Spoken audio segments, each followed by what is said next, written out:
Okay, so just a few minutes ago, I took these two cases and was showing how, even under the remarkably extreme pressures that it took to expand this case head all the way up until the primer not only fell out, but there's an absolute clearance around it. This primer is just loose in its hole here.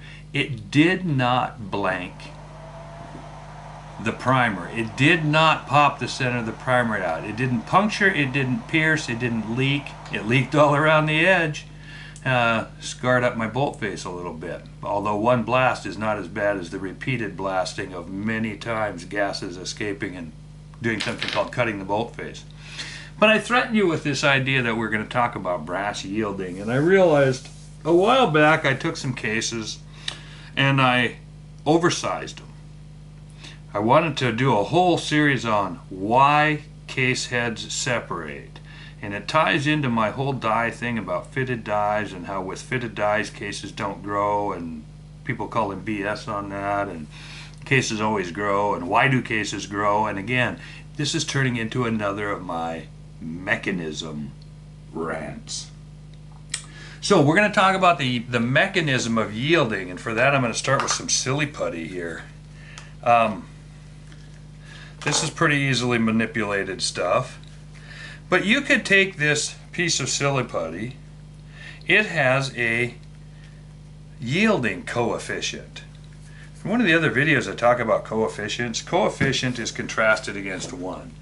And if you contrasted this against a bar of steel, or a piece of brass, or a piece of wood, or a piece of just about anything, the yielding coefficient on this would be way, way, way down in the dirt at like 0.000000001 when compared to something hard, whether it be Delrin or plastic as we commonly call it, some sort of a polymer, all the way up through the metals and into, an iron bar.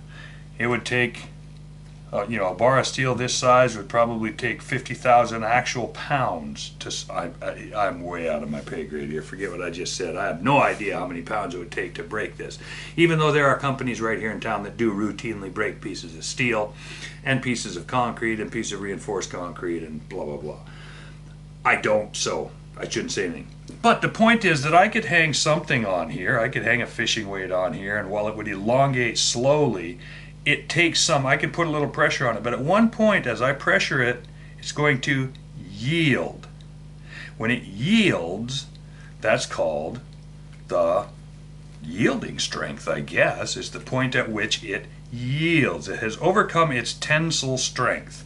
This is called tensile, or some say tensile strength. It's under tension. This is how much tension you can put on it before it yields.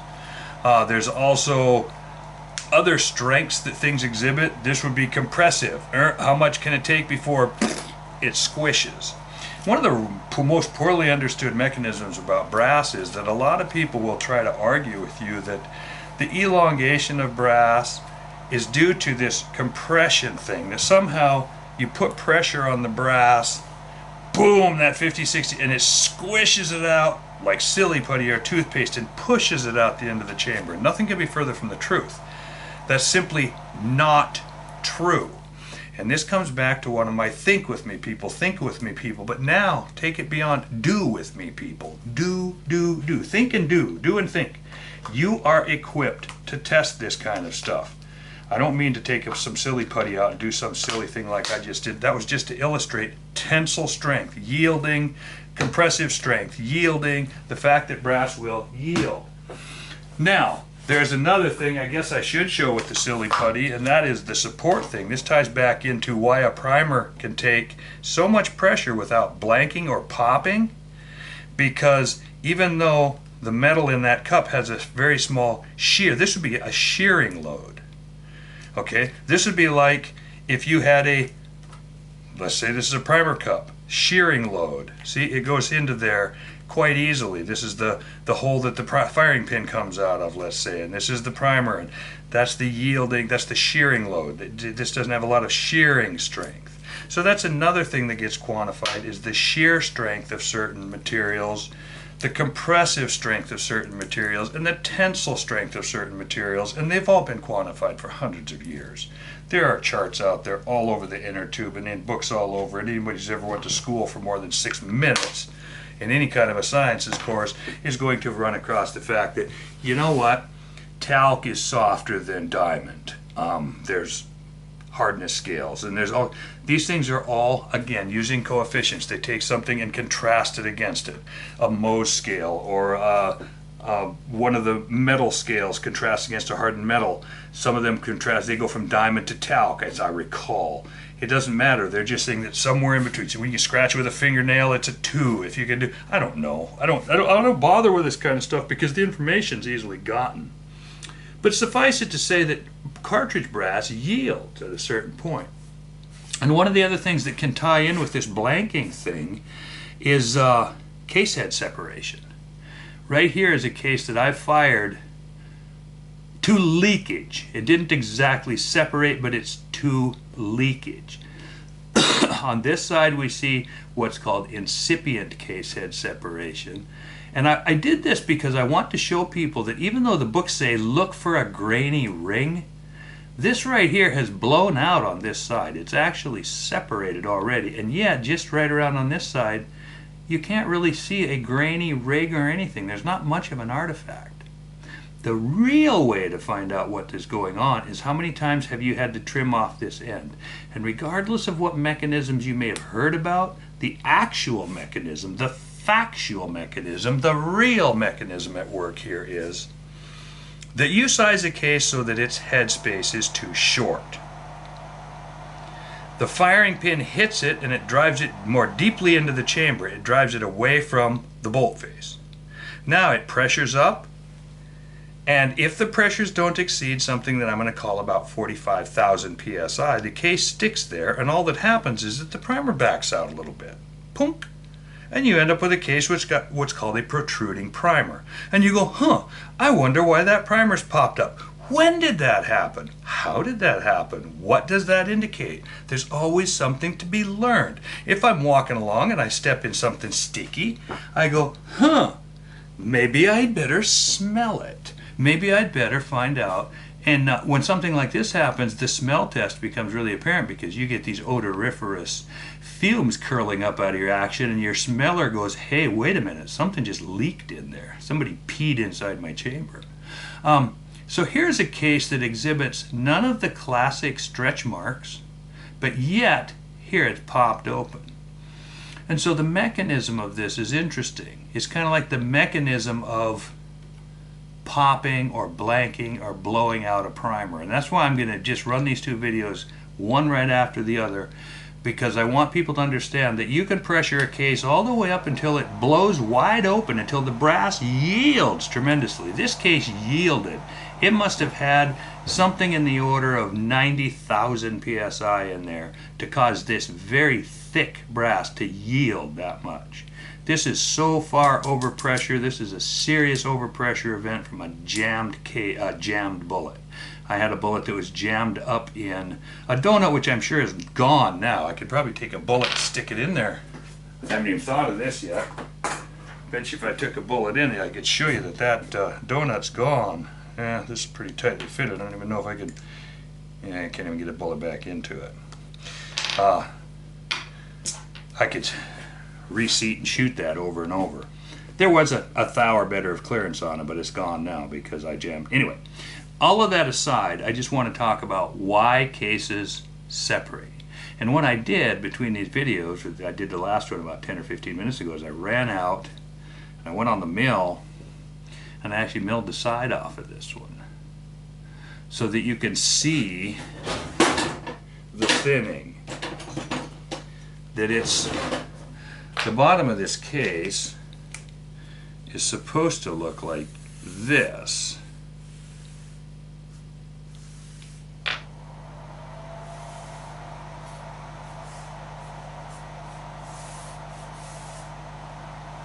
But it doesn't. If you look here, you can see, I'm sure I can get the light right enough that you can see that it has thinned like this. The way it has thinned, think back to my silly putty, it's been stretched. And the way it has been stretched was by, and I just did this, I think this took 7 firings. I set the shoulder back and back. I can even see, you can't see it on there, but I can even see an incremental growth. I've been pushing this neck up, pushing this neck up. It's probably, if I were to check it, I'm sure I could find a donut as the shoulder brass is rolling in. But what's happened is the die was set down. I was testing to see how long would it take with a factory die set to touch the shell holder, which is one of the things that I tend to rant about, because a lot of the reloading books say set it so that you're under compression and then give it a little more so it bottoms right out against the shell holder, bottoms out against the bottom of the die, and then cams over. All a bunch of wasted gobbledygook. But that aside, if you do that, you're going to shove that shoulder back so far, or you're going to push this thing so far up into the die, that when the firing pin hits it, it slams forward. And if the pressures exceed that, I'm going to say a mythical 45,000 psi, I'm perfectly happy to be corrected on that. Here's how I came up with the 45,000 psi. There are over-the-course shooters, Palma shooters, military shooters, hind leg shooters, of which I'm not one, who routinely shoot loaded ammunition from an armory or factory ammunition, and afterwards they find that their cases are rocking on the table. And it's because it has to fit all these military grade guns. Their chambers vary by up to 9 thousandths, and so they give you ammunition that's like 10 thousandths undersized. And if you've got a long gun, all of a sudden it's going in, pow, primer's backing out against the bolt face, and then it just sits there. Interestingly enough, I can see light through here. I'll see if that shows in the camera. This is far beyond incipient head case separation. This, there, I think I got it. See that? Light showing through that case. This case is ready to come apart. In fact, I'll do this. I'll show you how close to incipient this is. Maybe I will. Boy, that thing's still got a lot of strength. Okay, I thought I would just be able to power that thing open. No, there's still quite a bit of brass holding over here on the other side, and that hasn't quite split right there. So that didn't come open as easily as I thought, even though I can see air through it.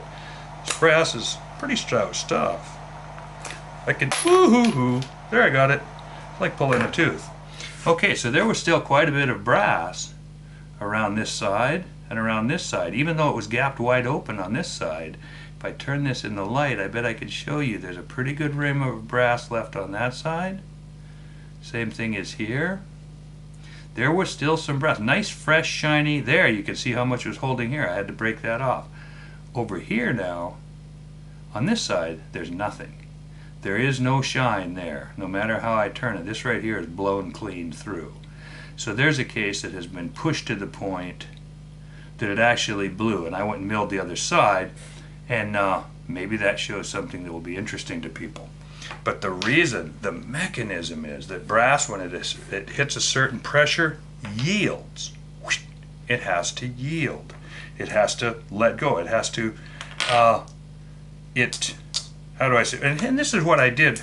You might recall in some of the videos I had some that were silver on the back because they were getting worn down. What I did is I took them out and I figured I'd sacrifice them by overrunning them until I wrecked them. And I just did that. I just sacrificed these to the cause.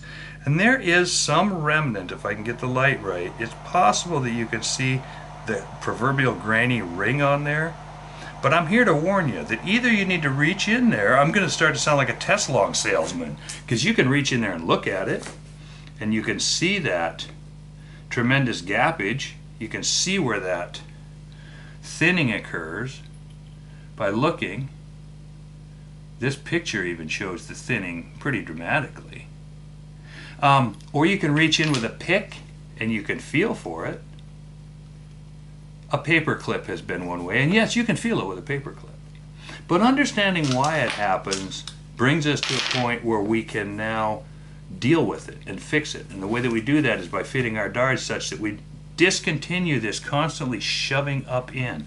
Just barely touch this thing. In a perfect world with a perfectly fitted die, it might even be possible to just collapse the case walls and go shoot it and it pops back and not even get it to slide. My dies I try to set up in such a way that the cartridge case doesn't even slide through the die. I don't even get any of this sliding action. It comes down, sizes the neck, collapses the case just a little, goes back in the gun like butter. The problem with that method is that if you take that same case and leave it sit for more than a week, it'll grow back from something called memory, and all of a sudden it goes into the gun really tight. It'll still go in, but you've lost that feel. So this is something that you have to do fairly quickly, that collapse, shoot, collapse, shoot. I've gotten in trouble before when I've gone, had some stuff left over from a match. I go load up the rest of the box, I get halfway through, and all of a sudden, boop, I hit the old stuff. It's identical in every way except that it's grown just a little bit. So it has a little bit of, even silly putty has a little bit of spring back, otherwise it wouldn't bounce. I mean, you can, and it comes back. Brass has a little bit. Lead is as close as I can come up with on real short notice in my head bone here, for a metal that has virtually no spring back. Lead doesn't even try to bounce at all. You drop it on the ground, it pretty much goes clunk. Because, or by the same token, when you deform lead, you squeeze a split shot, or you squeeze a sinker, or you squeeze a hunk of lead, it pretty much just stays there. Squeeze, boom, it doesn't bounce back at all. Some, like steel, you can squeeze pretty hard. That's how springs are made. Steel is springy. Lead, not springy. Brass, a little bit springy. I got on this rant because I just bought some brass strips because I need to go up and build our dryer. The door broke in one of our trays in our refrigerator up in the kitchen, and I'm going to go make a bracket, and I got some brass strips, and the strip is a little bit springy. I mean, you could probably flick a pea with it, or a spit wad or something like that, but you go very far, boop, it just bends. It's not very springy. So you're always fighting, and the more this brass seasons in, the harder, the less ductile, the less malleable it gets, and it gets stiffer, it gets harder. I'm trying to use terms that are non-scientific here if possible. It gets springier. So the spring back becomes a little bit more of a thing. And so sometimes to overcome the spring back, you size it further. And the minute that die starts to slip up, boom, separation, boom, primer pockets are backing out, boom, high pressure, that bolt head slams back. The case slams back to hit the bolt face again, and it reseats that primer. And so you look at this thing, the primer seated flush. Here it was popping out just a while ago, now it's seated flush.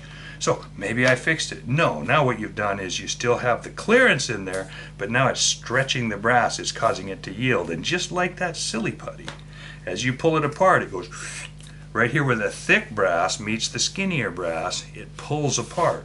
And that right there is I just milled this case out for you that you could see. There are the stages between incipient case head separation and actual case head separation. And here I need to interject that for the most part, God gives us a freebie or two. For the most part, a case head separation is kind of like getting a flat tire. Most of us have had a flat tire. A few of us have had case head separations. A few of us have popped primers. Probably a lot of us have popped primers. Very rarely does someone pop one as big as I did here, because I did a real screw up and I blew one wide open. But popping tires is one of those things that 99 times out of 100, you're driving down the road and it goes fluff, fluff, fluff, fluff, fluff, fluff, fluff, and you pull off to the side of the road. But in that final 1%, things can happen. They can go boom, and the car can shake all over and could throw a person out of control, especially if it's a front tire. It could be on the traffic side, and it could cause you to whoop, fall into traffic. Sometimes they can blow up so hard that they tear a fender, or in most cases that's because it uncurls and rips on the fender because you're driving. But sometimes tires blow up in such a way that they cause an accident and they become dangerous. By the same token, case head separations are not completely innocuous. I would say 999 times out of 1,000, in my experience with case head separations, there's just a poof of gas and maybe some scoring in the chamber. But once in a great while, you get one that'll crack a stock, blow a magazine well out, burn a person maybe. I don't know the things that can happen because I'm not really that experienced with case head separations, because I just steer clear of them. but I hear some stories. Bore obstructions, there's not something. I've got a gun sitting back here in the corner because I teach hunter ed. One of the teachers brought to me and said, hey, would you plug this thing up and blow it up so the kids could see what a blown up gun looks like from a bore obstruction? Well, I've gone out twice to do it, and each time I'm like, mud might just push out. I can't put something more solid in there because that's going to be fake. Let's just see. I'm going to have to think about, maybe I'm going to probably end up doing it with just a chunk of mud. And because that's the kind of thing that can happen in the field, and that'll make a nice test for the kids. And it'll probably just bulge the barrel, maybe split the end, and not do the big classic blast open like you see. Because one of the reasons that never gets talked about, the barrels pop, a totally different subject, but the reason they pop is because steel gets brittle under cold, and I used to think it meant 30 below. No, steel gets brittle at 30 degrees, at 20 degrees, at 0 degrees, steel starts to break. And yeah, back in the cold country, when it hits 50 below, you know that you better just not turn on the equipment, or you better do something to warm it up, or the steel's going to break. Saw blades break, dozer grousers break, gears break, seats break, all kinds of things break. But in that temperature range of between freezing and 60 degrees below freezing, steel gets into does some weird things, and stainless steel is one of the worst. And so some of the blown up barrels that are floating around on the internet are because somebody went out at 30 below zero and fired a barrel that was really skinny and maybe had some scores in it, which would be fluting of some sort, which introduces some pressure risers or separation risers or stress risers. It gives some weak spots, let's put it that way. And that, coupled with the cold, will allow a factory barrel and a factory load to actually blow open on its own if you're cold enough. That's another yield phenomenon. Barrels can yield. But I just need to be really clear. I'm a safety geek, and things don't happen in a vacuum. Let me say that again. So if a case ever yields on you, you've either ran it too hot, you've got an unsupported situation somewhere, like if a primer yields, you need to offer it more support. And if a case head or a case is growing in length, it's getting ready to yield at the back because it's stealing that brass from the back of the case, just like I drew in my pictures and just like I showed you here in this milled. I literally just milled this thing open 10 minutes ago, well, 20 or 30 minutes ago on the mill, just so I could show you that it stretches just like silly putty. But it's your fault. You're making it happen. It doesn't just happen. It's not something that you have to worry about. Ooh, I wonder. No. My deal is to quantify things so that you no longer have to wonder about safety. Wandering down the street, wondering if you're going to get hit by a truck is retarded. Blind people do a lot better than that because they're bright and they think and they come up with stopgaps to avoid being hit by a truck. So let's all do that. Let's not be hit by any trucks this day.